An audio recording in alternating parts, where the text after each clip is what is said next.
without relationship, well, there's nothing to relate to, really. We are the product of relationship. We are thirsty for relationship. We are informed through relationship. We are forming our different determinations based on relationship. Relationship is the all in all. In Sanskrit, relationship means sambandha. It is the relationship.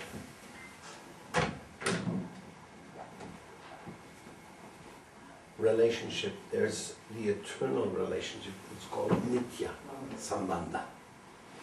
And then there's the temporary relationships, which we are all pretty fed up with.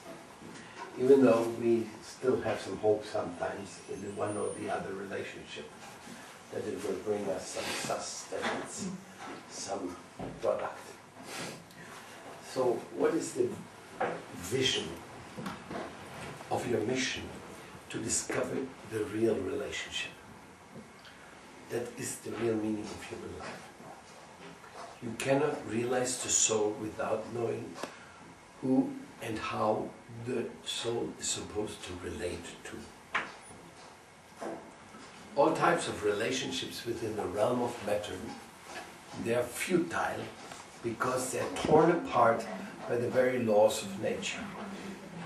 Which means soul and matter is an incompatible situation which is meant to simply be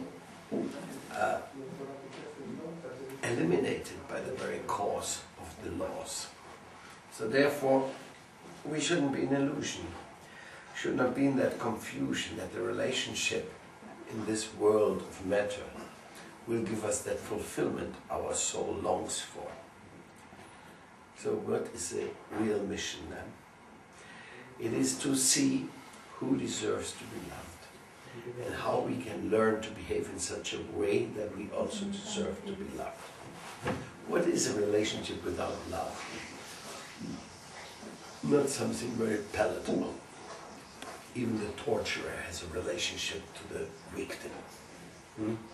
What kind of a relationship? We better not want to think more about it, but relationship is anyway, it's there. So our relationship has to be with beauty, sweetness and love. What else you want? You want to have a relationship with ugliness? With unkindness? With something very distasteful? Can you bear the unbearable? Actually, we can't. We are always longing for something real, for something tangible. We are longing for that relationship which will never let us down. Period. So, who is not going to let you down? The fallible soldiers of this material world, are they not going to let you down? I mean, it's really painful when somebody lets you down who you not expect to let you down. But they let you down anyway. Even your own children let you down. When you think, oh, at least I got my children, then you hear they're talking about the inheritance, and they're not talking about your health. And you feel, oh my God, what was that? They're waiting for me to die so that they can get something from my hard-earned savings. No. Who doesn't let you down? In the material world, in the world of matter, we are all bound to let each other down because, number one, we don't really know who is each one. We don't know who is the other person. We don't know who am I, and we don't know who are you. So how are we going to have a tangible, substantial relationship? So it is a very mysterious thing, the science of relationship. Srila Rupa Goswami has gone into the science of relationship with a very profound approach, which is called the rasa approach.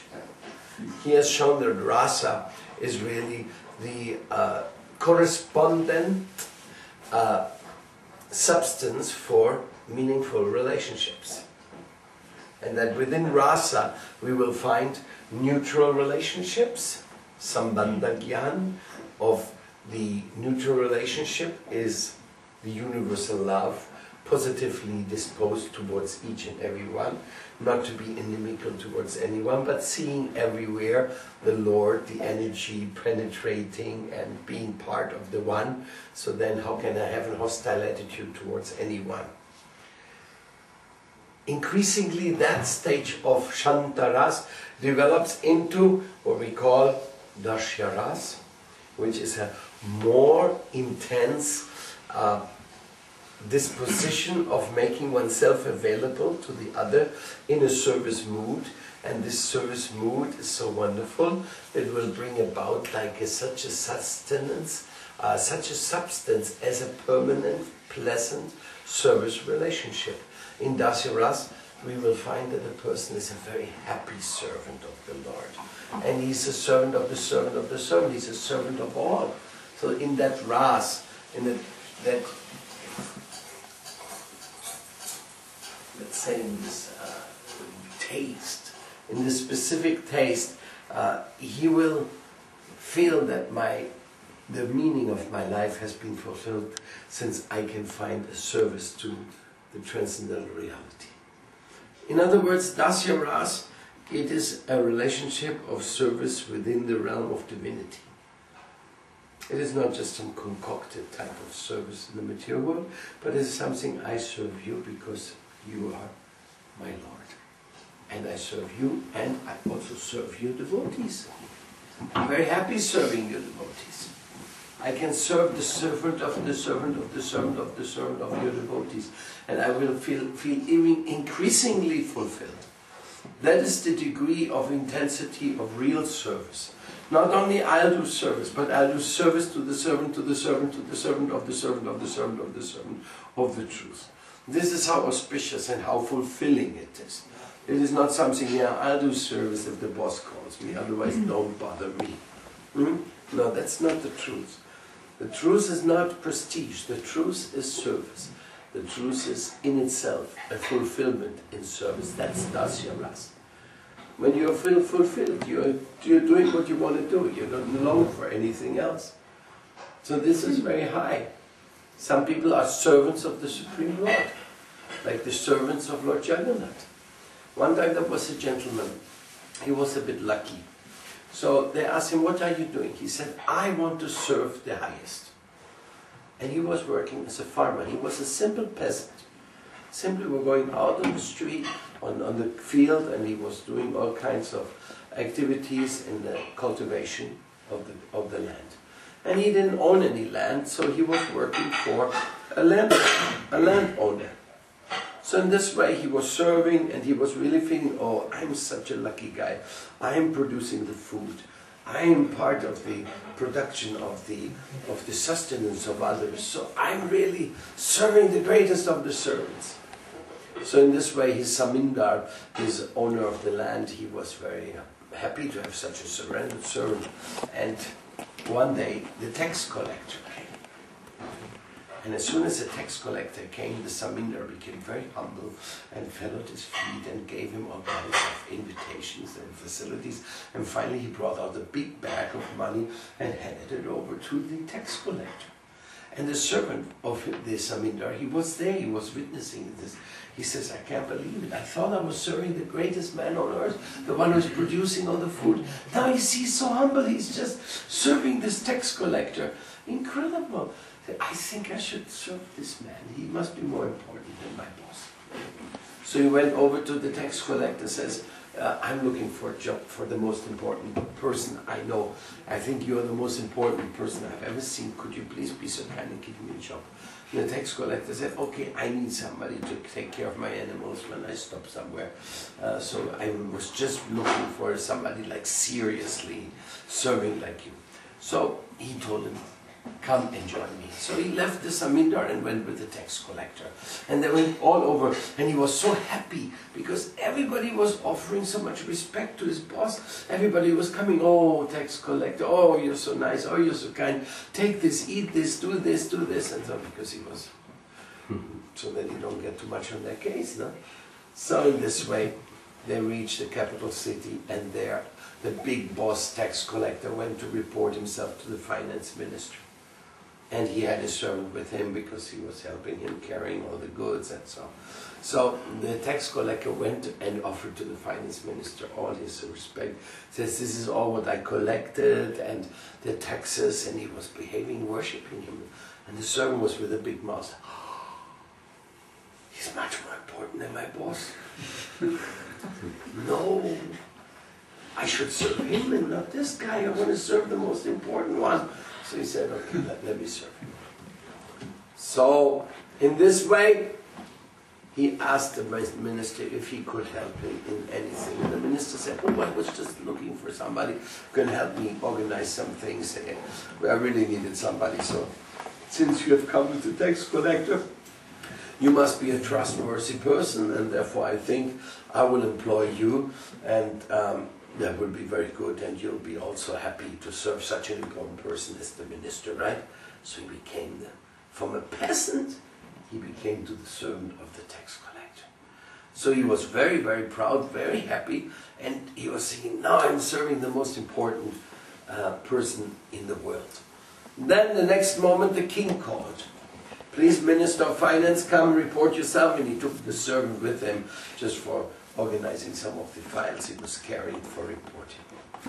So as soon as he got in front of the king, the tax collector fell on the floor and offered all his obeisance to the king. And the servant went, wow, another one, more important. And he saw he was sitting on a throne having a crown and all this. He said, wow, I'm so lucky. Now I can serve the most important person. Here he is, the king. So after the tax collector had taken him there, he inquired about getting service for the king. And after they heard that he had been serving even the Minister of Finances, they said, yes, we need still some more special servants, so you're hired by the king's entourage to do a service. So somehow this fellow was very lucky. So one day the king, with all his entourage, he went to the forest. Seated on an elephant, he was going out in the forest and everybody was running after him. And then he reached the forest and there was a cabin, there was a saintly person.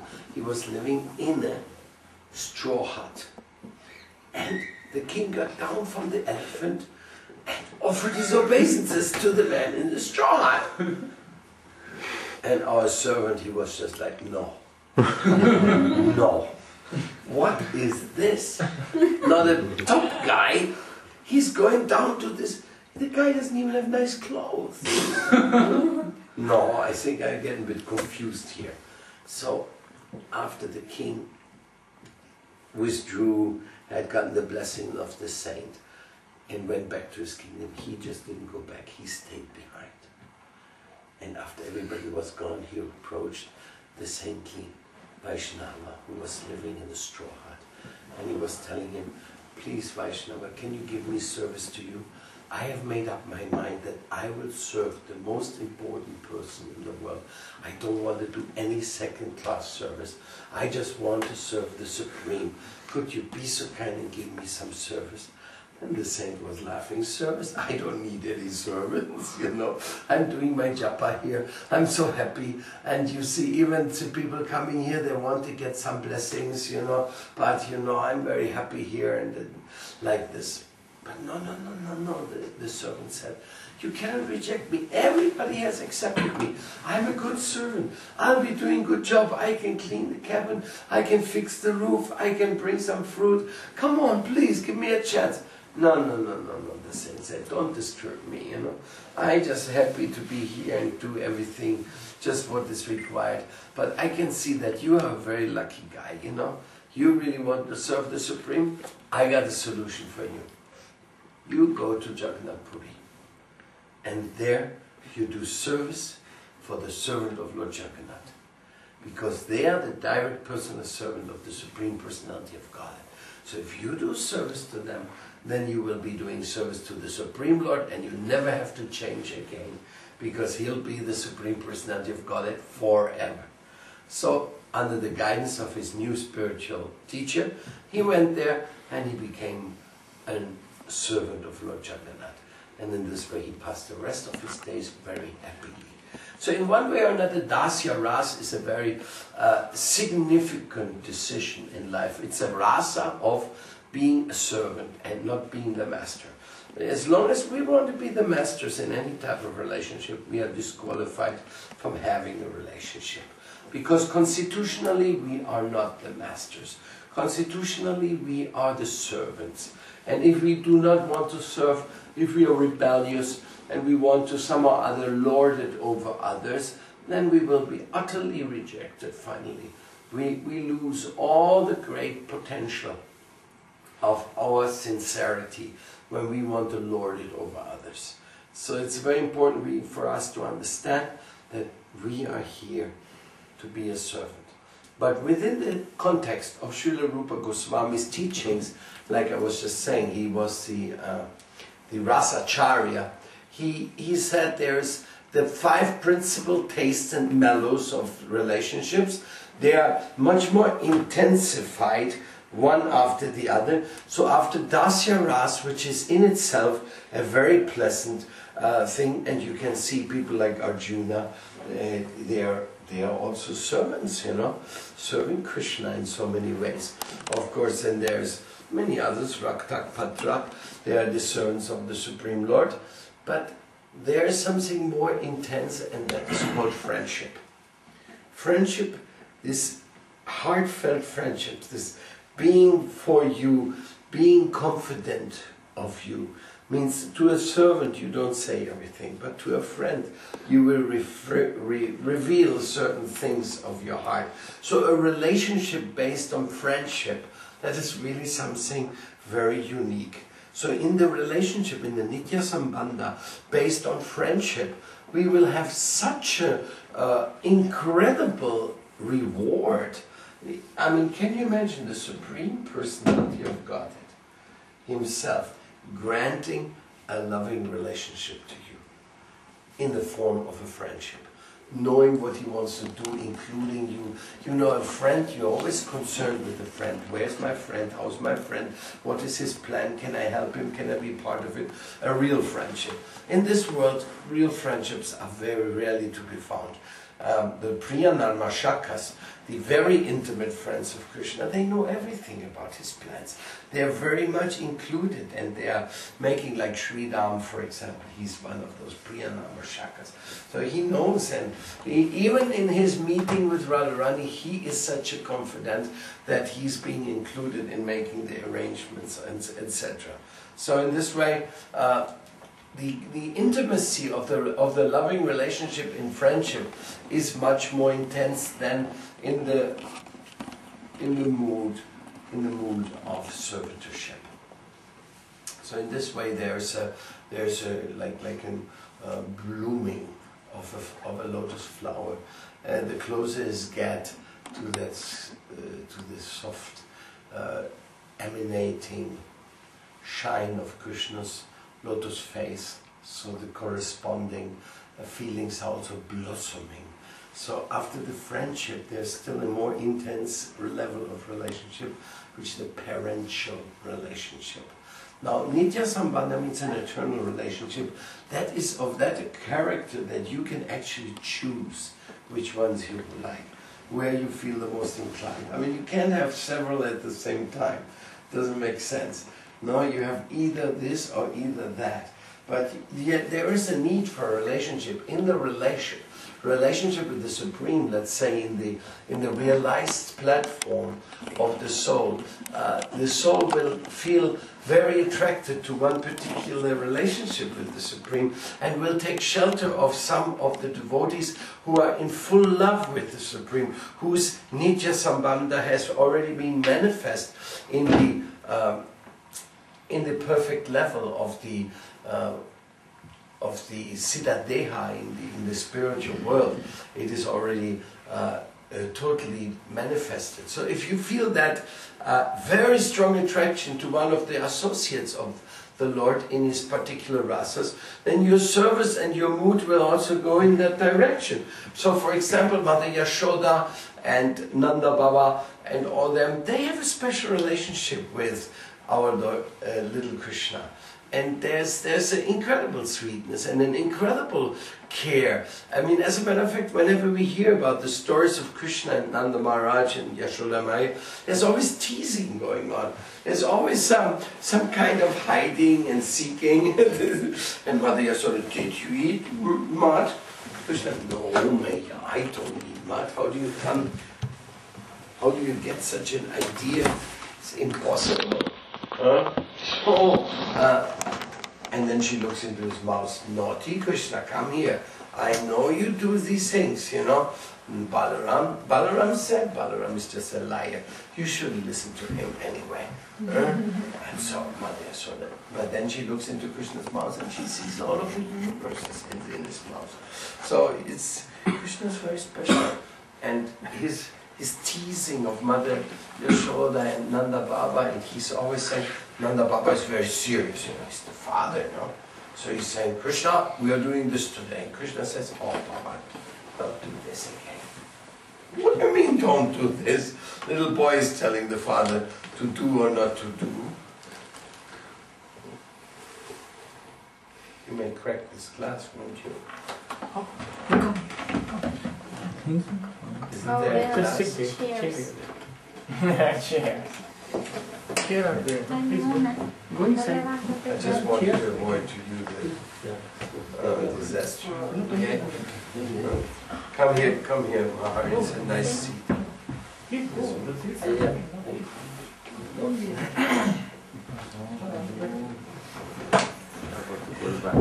saved me.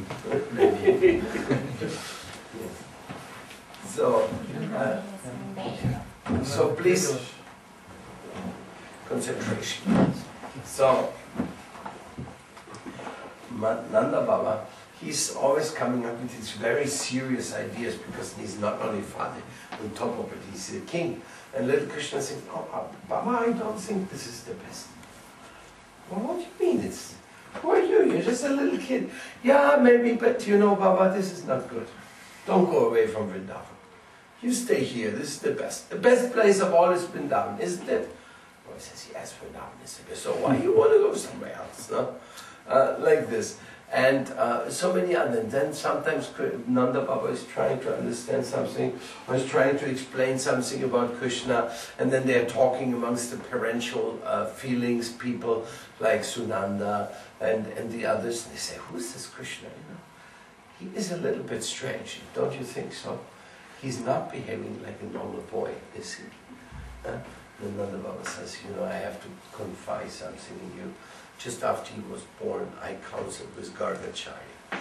And Gargacharya, Garga Rishi, he said that this guy, he has appeared many, many, many times before in a white color, in a red color, and in a yellow color.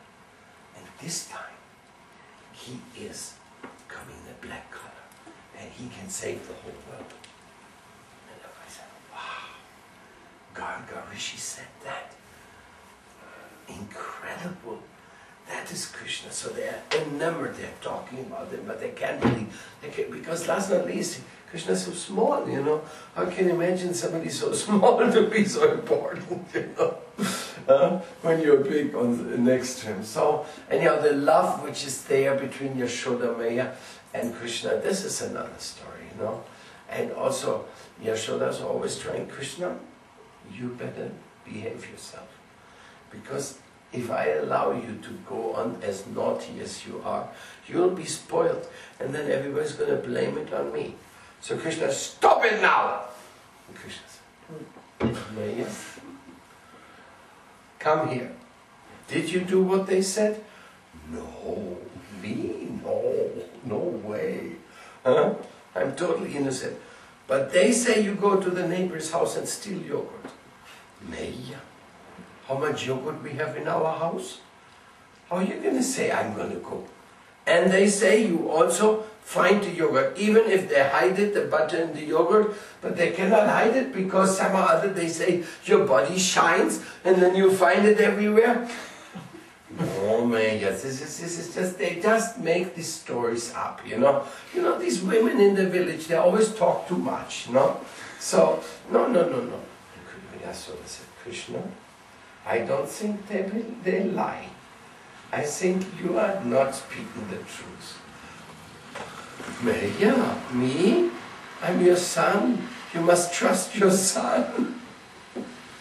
So in this way it goes on, and she said, and is it true that you poke and squeeze their children so that they cry? Is that true? And then when they're coming running and looking after their children, then you go and get the yogurt? Is that true? No, Maya, impossible. Not me.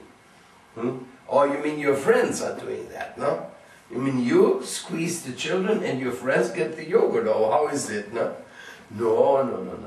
And is it also true, I heard, that if you don't find any yogurt and if you don't find any butter in any house, then you simply pee on the floor?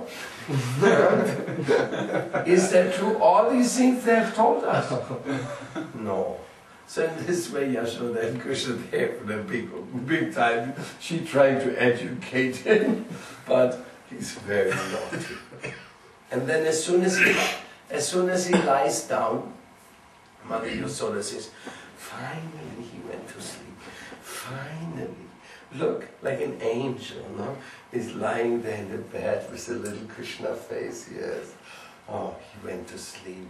Then she comes out of the room, she says, Nanda, my dear husband, our dear beloved son finally went to sleep. And as soon as she goes out, he goes out from his bed and out through the window. And he's going off and meeting his coward boyfriends and going to this place and that place. Finally he's leaving them and he's meeting the gopis in Vrindavan, and he's just having pastimes. Pastimes all night, pastimes all day, and Krishna is just playing with everybody in his internal relationship. So the relationship of the parental feelings, they cannot enter into the Madhurya Ras. They are not allowed there. Parents cannot know such things.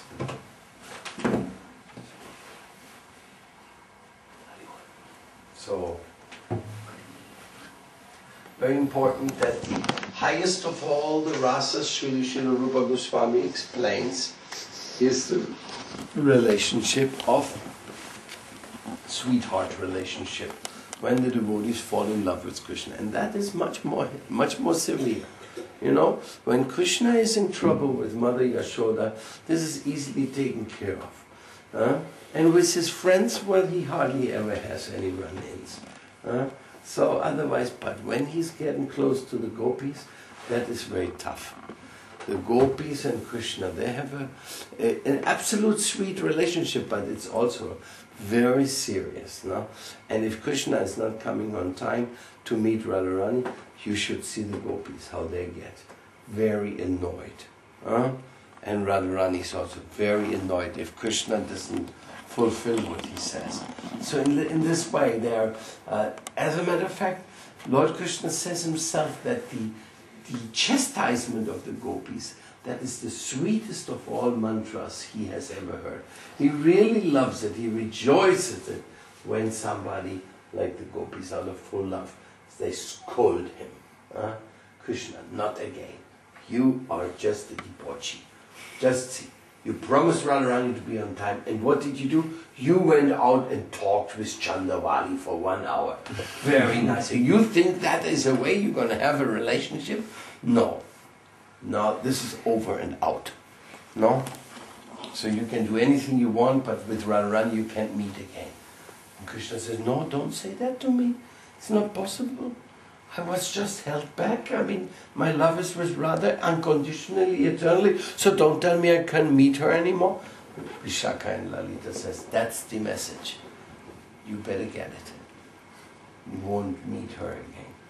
So then Krishna is completely devastated, completely morose. He says, oh no. If I can't meet my Radharani, even Vrindavan, I don't care for. I have no interest in anything. So he becomes completely absorbed in the longing, and in that longing for Radharani he becomes so eager that he gives up his hair, he gives up his color of the skin, he gives up his flute, he gives up Vrindavan, he gives up everything, and he just becomes like a tyagi in a totally absent-minded mood. And then as he's looking there, he walks to Javat, the little village where Radharani lives. And in meanwhile, because Radharani was so upset about the whole thing, she's just sitting at home and crying and crying and crying and crying. And the gopis and everybody's worried, oh, a house where the woman is crying, Lakshmi will leave. So Jatila Kutila, who are always watch guarding on Radharani, says, no, you don't go out of the house, you don't meet this rascal Krishna. You don't meet him, nothing to do. You belong to our house, will you? But because she's at home and she's crying, even Jatila Kutila said, quickly, the gopi friends, find somebody. Maybe if she gives a donation to a tyagi, to a yogi, then maybe she'll become happy. This is one of the recommendations. If you feel very happy, very unhappy, very sad, you give a donation and you'll get higher in spirit again. So in this way, Radharani, she's in the room and they say, come on, give a donation, don't cry all day, this is no good. And Jatila Kutila says, oh please, bring somebody, because all our money will go away if she keeps crying like this. And they don't want that, no? So then the gopis go out and they meet this tyagi who's walking there completely absent-minded, and they say, can you come? Please, we have to take you somewhere, you have to accept a little dakshin. And then the tyagi goes with them and right into the house, right into the room of Radharani. And then the gopi says, come on, give him something that will help you. And Radharani, she's like, tears have been flowing from her eyes now for hours. She's like completely. Then she takes a donation they put in the hand and she puts it in the hand of the tyagi and she lifts her eyes to look at it, who is this? And she goes, I know that face. But how's that? In blue. And he doesn't have no hair. And no flute. No peacock feather. No yellow garment. But it's him. And then she looks at him and Krishna is just devastating her. All her anger disappears. All her... And then he said, Radharani, I could not live without you. Without your grace, I've come here to beg for your love. Please do not deny me. And then Radharani says, if you could give up everything for me, then how can I not forgive you? So the problem is mitigated once again, but this is intense Madhurya Rasa. Very heavy, you know, and not joking around there. It's all serious business. Are you hers 100%? You can't enter into Madhurya Rasa with wishy-washy bhakti yoga. It gotta be 100% sold out. It gotta be the one and all. And this is the school of Madhurya Rasa, and the safe approach is the Vipralamba approach, the approach in feelings of separations, because we don't know about Sambhoga, about the transcendental meeting of Radha and Krishna. This is too high, and this is not really our need. Our need is to have sincerity and feeling of separation and serving in separation and getting the blessings in separation, and that will bring about whatever the Lord wants to happen. So, coming back to my topic, relationship. The intense relationship of love, which is there in Madhurya Rasa, is a topmost fulfillment for whatever the soul may imagine to achieve. There is nothing higher to be achieved. There's nothing more wonderful. There's nothing more marvelous. It is the eternal love story. You know, in this material world, when people hear love stories, they get totally wound up with it, and they, you know, every movie, every Romeo and Juliet, and it's always the same story, he and her, no? And then what did they do and what did they not do and where did they meet and how did they were separated. I mean, it's like an ongoing story, and it is totally pale and tasteless because it doesn't have any fulfillment. There is no happy end. Everything in the love stories in this world is destruction, devastation, and separation. So what is this? It's like, I loved her so much, and where is she now? I don't know. Gone forever. So what kind of love is there if there's no real relationship? So therefore, Lord Krishna comes, Satchit Ananda. He is the fulfillment in itself, and we are also Satchit Ananda. We are also eternal. We also have an eternal consciousness. We also have an eternal awareness, and we are actually the active participants as well. We are parts and parcels of Krishna's plans by being part and parcel of making plans and surrendering to the plans. And the feeling is what enhances everything. Because if there's a relationship without feeling, then what is a great accomplishment? Like there may be so many relationships, but if they are not profound and not really meaningful to the heart, then they are not very attractive. So the real relationships in this world, what really can give us some hope, that is what comes from Satchit Ananda.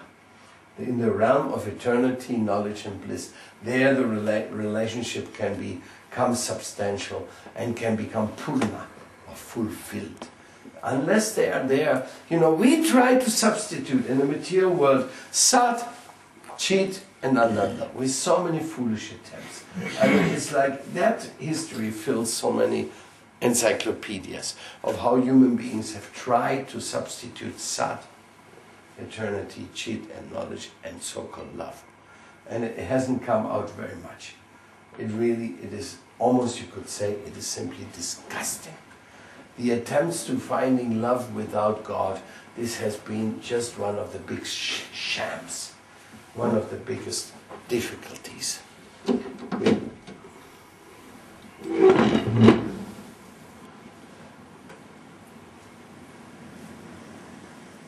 We need this real love, this real relationship. And actually, the eternal relationship of the soul with God, it has been explained in the Bhagavad Gita very clearly. It is through the approach of Dharma. This is like really changing the subject, but anyhow, it is also still related. Because how can we have a relationship with the Lord and with truth if we are ourselves not sold out to Dharma? So therefore, the number one step to take in spiritual life is to be an agent and a servant of Dharma. And that is really what the Lord is all about. He says, Yada yada dharmasya glanir bhavati bharata. He says, I come again and again to establish the rules and the of conduct of Dharma. Because Dharma is the proper conduct to behave in such a way that you can deserve something higher than that. And of all the Dharmas, the most important is that Dharma, or like Parodharma, it's called. The Parodharma, which brings about a loving relationship and loving attachment for the Supreme. Savai Pumsang Parodharmo Yator Bhaktira Dakshaye. A very clear message which it says that it has to bring about love for God. There's no Dharma if there's no love for God included. So in other words, Dharma is sometimes used a little bit more this insignificant, simple level, and Dharma can also be used at a very high level. But it depends on the consciousness which you have, which accompanies you. But this Parodharma, the highest of all Dharma, is that which brings about loving attachment for the Supreme Lord. Loving attachment for the cause of all causes. Loving attachment for your Father, for your eternal guardian. Can I have a glass of water, please? Thank you.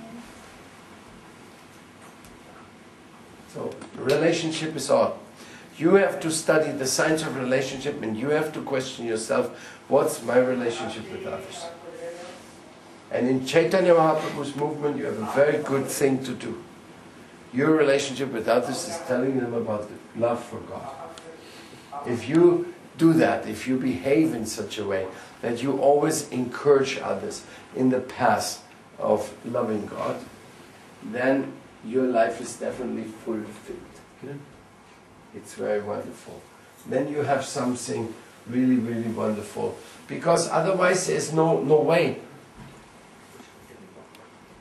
There's no reality to your relationship. If there's not something to sustain and to participate with in eternity, then it will not be satisfying to the soul. And that's exactly what is our problem in this material world. We try to have relationships without commitment. We try to have relationships, but we don't care about how long they will last. We are just actually on the platform of physical relationships, so we just care that we enjoy the person now, and what happens tomorrow, I don't care. People are nowadays so shameless that they will introduce their girlfriend to you as my temporary life companion. So this has become the fashion of people in this world today. And in itself, this is such a sinful mentality that they cannot even aspire for a real relationship. They're not even trying to be profound and responsible in their relationship here. So in this way, our world has really become perverted, and we can only hope that by the grace of Sri Krishna we may somehow or other take things so serious that we will one day be forgiven for all our mistakes and superficiality, and one day we will be able to rejoin our Lord in His eternal realm, in the realm of love, in the realm of Goloka, the world of eternal, perfect and pure relationships, the world where the soul can reside forever, not this world where everything is just simply a temporary manifestation of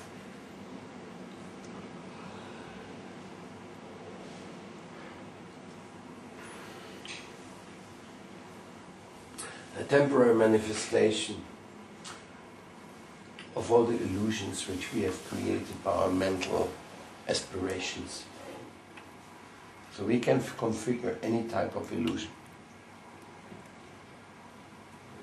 And that illusion can even manifest as a pretty young girl's body, or as a handsome young boy's body.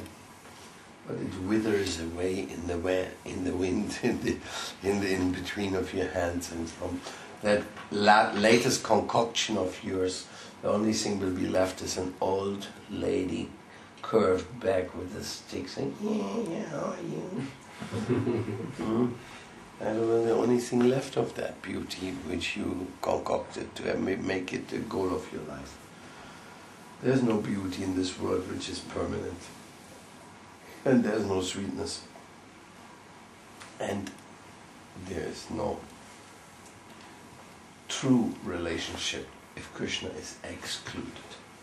So we should make Krishna the center of our relationships. Then even the temporary relationships can be fulfilling and can be truthfully bound, but otherwise not.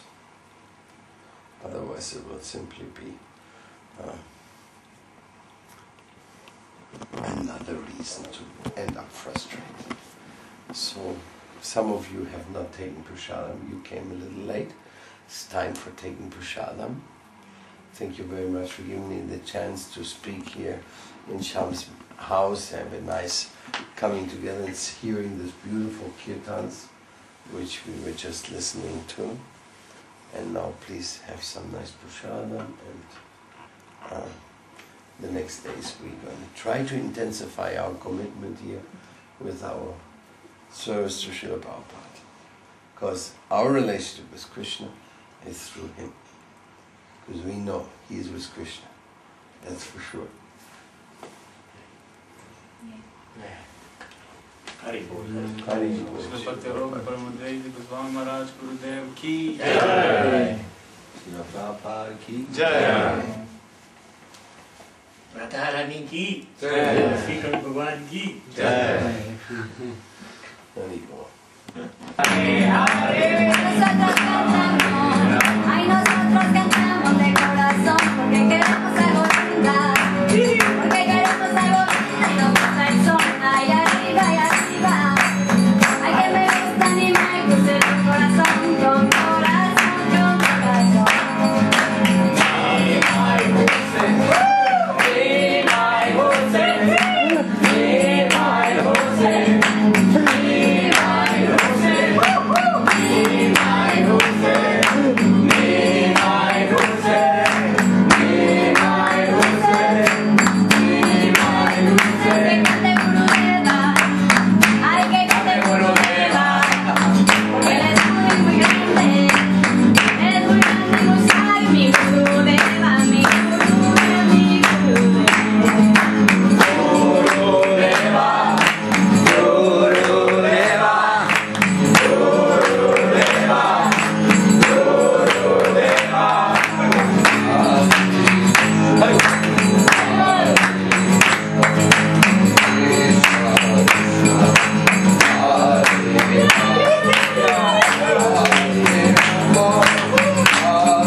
Krishna